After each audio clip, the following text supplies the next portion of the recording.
अस्सलाम वालेकुम। कैसे हैं आप सारे? ठीक ठाक हैं? मैं उम्मीद करता हूँ आप सारे ठीक ठाक होंगे।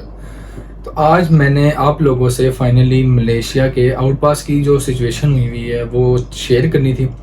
दूसरा ये था कि यहाँ पे मुझसे काफ़ी ज़्यादा, और एक दो मैं ग्रुपों में भी ऐड हूँ, वहाँ पे भी काफ़ी सारे मैसेजेस आ रहे थे स्कैम के हवाले से, कि एजेंट हमें कहता है कि आप लोग पहले पाकिस्तान से मैं हम आपको मलेशिया भेजेंगे और आप हमें ऐसे कर लो कि 10,000 दे दो, सॉरी 10 लाख दे दो, 15 लाख दे दो, मलेशिया से हम आपको आगे यूरोप में भेज देंगे। ऐसा कुछ नहीं है, ऐसा कुछ भी नहीं है। और ज़्यादातर लोगों के साथ तो ऐसा हुआ है कि उन्होंने कहा कि ऐसे कर लो, एजेंटों ने उनको कहा कि हमें 10 लाख पहले दे दो ताकि हम आपको मलेशिया भेजें, 30 लाख तब दे देना या 20 लाख तब दे देना जब आपको हम आगे किसी कंट्री भेज दें। वो 10 लाख देते हैं और वो 10 लाख लेके गायब हो जाते हैं। तो पहली मिस्टेक तो आप लोगों की ये है कि आप लोग उनको पहले पैसे दे देते हो। दूसरी बात ये है कि ये सिर्फ स्कैम है कि अगर आपको कोई पैसे, मतलब आपसे कोई पैसे मांगता है कि हम आपको मलेशिया स्टे करवा के फिर आगे भेजेंगे, तो नहीं। वो 1 महीने के अंदर अंदर आप वैसे ही, आपका विजिट खत्म होता है, 2 महीना आपको या तो आपको पाकिस्तान वापस जाना पड़ता है या फिर इधर ही रहना पड़ता है। 2 काम है। तीसरा जो है ना, मलेशिया के आउटपास की सिचुएशन थी कि मुझे ना एक बंदे ने मैसेज किया था कि यार वो कब खोलेंगे। तो भाई उम्मीद पूरी है कि फाइनली ये 1 तारीख को जो आ रही है अभी, इसको शायद ओपन हो जाए उनके पास। एक भाई ने कहा था कि शायद वो 15 दिन के लिए, 20 दिन के लिए खोले। नहीं, ऐसा कुछ नहीं है। अगर ये खुलेंगे तो आउटपास अगर खुलते हैं तो ये कम से कम भी दिसंबर तक खुलेंगे। ये जो साल है इसके एंड तक खुलेंगे। ये डिले करते रहेंगे लेकिन आगे चलता रहेगा सीन।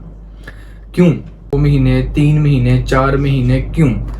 इसमें ये है कि आप लोग सबसे पहले तो मलेशिया को, जो मलेशिया के इमिग्रेशन है, और एयरपोर्ट पे जाते हैं, टिकट लेते हैं, फिर आउटपास की फीस पे करते हैं। लेकिन उसके लिए बहुत बड़ी लाइन है, एक लाइन बनी होती है जो कि आप लोगों को बहुत ज़्यादा टाइम लग जाता है, एक दिन लग जाता है, जो प्रॉपर मुझे पता है, जहाँ तक मुझे पता है। मीन्स टू से कि अगर आप आउटपास में पाकिस्तान जाना चाह रहे हो तो आपको 500 रिगिट का जुर्माना पे करना पड़ेगा।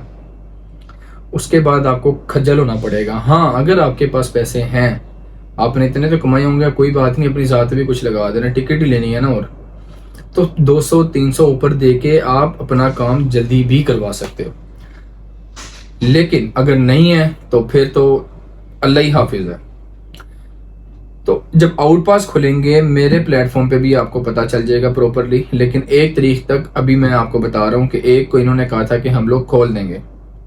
तो उम्मीद इसी चीज़ की है और रखनी भी ऐसी चाहिए, अच्छी उम्मीद रखनी चाहिए अल्लाह से भी, और आवाम से तो मैं कुछ नहीं कह सकता।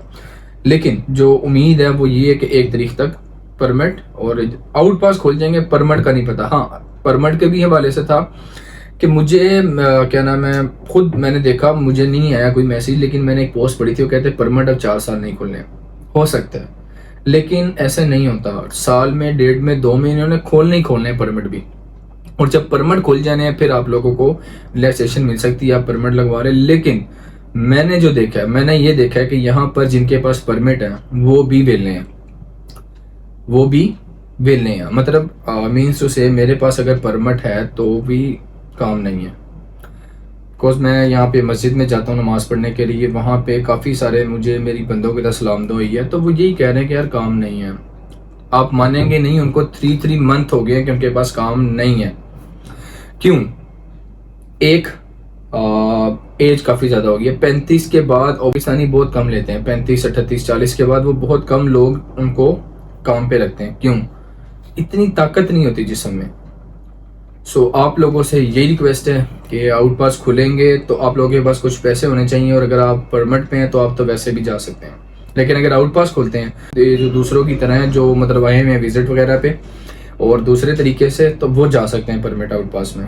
500 रिगिट का वो जुर्माना पे करेंगे, उसके बाद वो इजीली अपने मुल्क वापस जा सकते हैं इज्जत के साथ। तो आज का हमारा व्लॉग इसी चीज़ पे था, मैं यहाँ पे ख़त्म करूँगा। हम लोग मिलेंगे एक नेक्स्ट व्लॉग में बहुत जल्द। तो आप सब ने अपना ख्याल रखना है और मुझे दुआ में याद रखना है। फ़ी अमानिल्लाह, अल्लाह हाफिज़।